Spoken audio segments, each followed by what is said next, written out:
In order to express a quadratic equation in factored form, Chris determined the zeros of the corresponding function to be -3/4 and 2.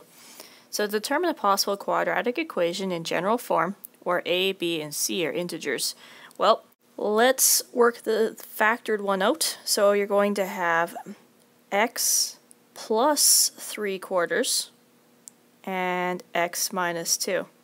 Now remember, we don't want any fractions. So this one right here is fine, but we have to work with this one. Remember, take your denominator and you're going to multiply everything by it. So it's going to be 4, and in brackets, x plus 3 over 4. 4 times x, that's going to be 4x, and then 4 times 3/4, that's going to be 3.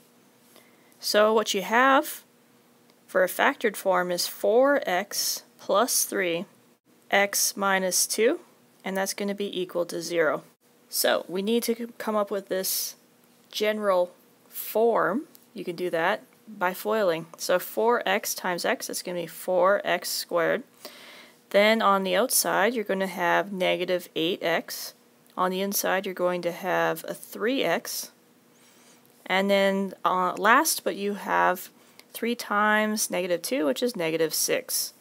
Working that out, you have a 4x squared minus 5x minus 6 is equal to 0. So the next question is, write a different quadratic equation which satisfies the conditions of the question. Well, that's easier than you think. All you need to do is multiply that quadratic equation by anything you want. So for example, what I'm going to do is I'm going to multiply it by 2. That leaves us with 8x squared minus 10x minus 12 is equal to 0. Now you remember, whenever we factor something, we have to come up with something common to take out of it first if necessary.